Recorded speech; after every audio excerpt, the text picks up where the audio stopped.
बालदोस्तांनो, क कमाल ध धमाल हा कार्यक्रम आवडीनं ऐकणाऱ्या सर्व बालमित्रांचं या कार्यक्रमात खूप खूप स्वागत आणि मुग्धाताईचा मनपूर्वक नमस्कार.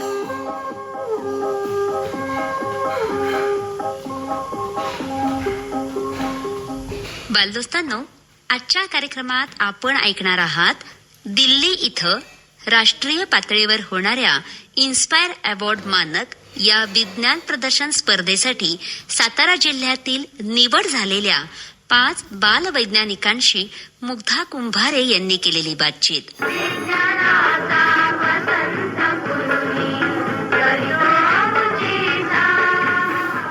बालदोस्तांनो, विज्ञान म्हणजे केवळ अभ्यासाचा विषय नाही, तर प्रश्न विचारण्याची, निरीक्षण करण्याची आणि योग्य उत्तर शोधण्याची दृष्टी. का, कसं आणि का नाही या प्रश्नातूनच विज्ञान जन्माला येतं आणि जिज्ञासेतून आकार घेतं ते यश. बालदोस्तांमधील हीच विज्ञान जिज्ञासा ओळखून तिला दिशा देणारं, प्रोत्साहन देणारं व्यासपीठ म्हणजे इन्स्पायर अवॉर्ड.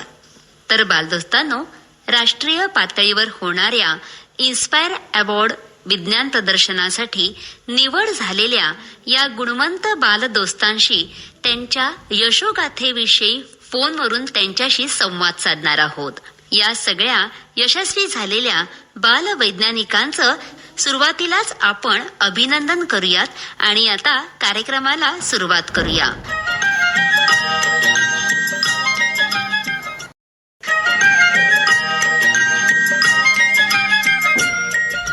बालदोस्तांनो, आता आपल्या सोबत आहे आपल्या साताऱ्यातील सैनिक स्कूल इथं शिकणारा विद्यार्थी मल्हार भोंगळे.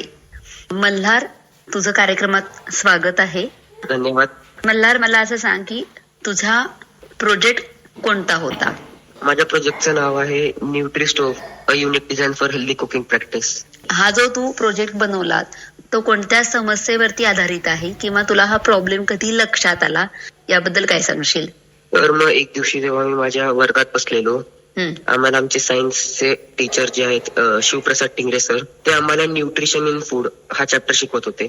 तर तेव्हा मला कळलं का जे आपण अन्न शिजवतो, तर मग ते शिजवताना जी हीट असते, तर जास्त हीटमुळे जे काही न्यूट्रिएंट्स आहेत ते कमी होतात जेवणातले. त्या न्यूट्रिएंट सोबत बरेच काही असे वेगळे गोष्टी जसं की टेस्ट, ते पण कमी होते, ज्यांनी आपल्या जेवणावर प्रभाव पडतो. बरोबर. तर त्या गोष्टीला मी विचार करून हा न्यूट्रिस्टोव्ह बनवला, ज्याच्यावर जर तुम्ही जेवण बनवलं तर हे एका चुलीचा इफेक्ट येतो जेवणाला आपल्या. तर कसं असतं का, जी आपली चूल असते त्या चुलीवरचं जेवण चांगलं लागतं, त्याच्यात जे न्यूट्रिएंट्स असतात ते पण जास्त असतात. तर ते त्याच्या अनइव्हन फ्लेममुळे असतात, त्याची हलती फ्लेम असते त्याच्यामुळे असतं. तर मग ती सेम गोष्ट आम्ही एका एलपीजी गॅसच्या फॉर्म मध्ये बनवायचा प्रयत्न केला आणि आम्ही हा न्यूट्रिस्टोव्ह बनवला. तर ते एका चुलीवरती बनवल्या जेवणासारखंच लागेल. हा, म्हणजे जी टेस्ट, जसं चुलीवर अन्न शिजवतात त्याची जी टेस्ट असते तशी टेस्ट हा जो तुम्ही कुकिंग स्टोव्ह बनवलाय. हो. हा, त्यामुळे त्याचे न्यूट्रियन्स आणि विटॅमिन्स, मिनरल्स आहेत, हे सगळे मॅक्झिमम त्याच्यामध्ये आहेत असे राहणार.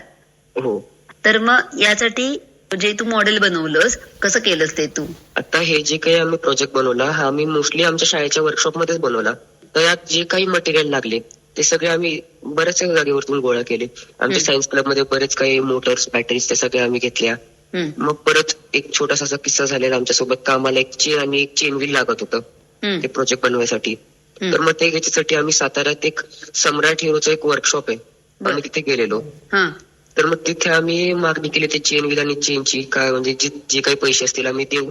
तर मग तेव्हा त्यांनी आम्हाला फ्री मध्ये दिलं प्रोजेक्ट बनवायसाठी. तर मग त्यांची पण आम्हाला असं मदत झाली, आम्ही बनवू शकलो. हा, तर इन्स्पायर अवॉर्डचं जे सिलेक्शन होतं आता भंडाऱ्याला झालं, ते तर तिथला अनुभव काय शेअर करशील?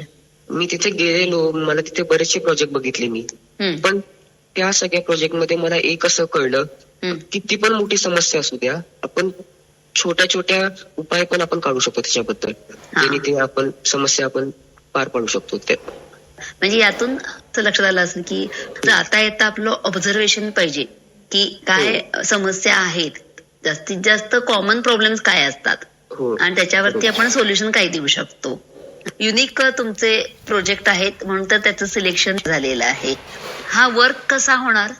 आवर कसा होतो तर एखादी चुलीची आग असते ती सतत हालती आग असते, जर तुम्ही जाऊन बघाल तर. हो. तेव्हा त्या हालत्या आगीला आम्ही एका एलपीजी गॅस मध्ये रेप्लिकेट केलंय, बर. सेम बनवली. तर ते अच्छा. काय करतं, एक बर्नर आहे हा.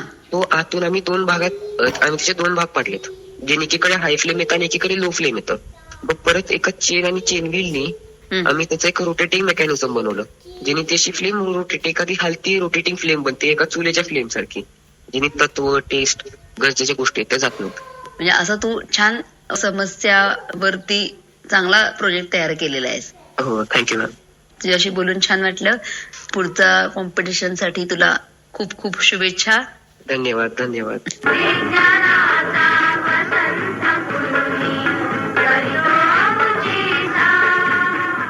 बालदोस्तांनो, आजच्या क कमाल ध धमाल या कार्यक्रमात आपण दिल्ली इथं राष्ट्रीय पातळीवर होणाऱ्या इन्स्पायर अवॉर्ड मानक या विज्ञान प्रदर्शन स्पर्धेसाठी सातारा जिल्ह्यातील निवड झालेल्या 5 बालवैज्ञानिकांशी मुग्धा कुंभारे यांनी केलेली बातचीत आपण ऐकलीत. बरं तर बालदोस्तांनो, आजच्या कार्यक्रमातून मी मुग्धाताई तुमची अनुमती घेते. पुन्हा भेटूया एका नवीन विषयासह. तोपर्यंत नमस्कार.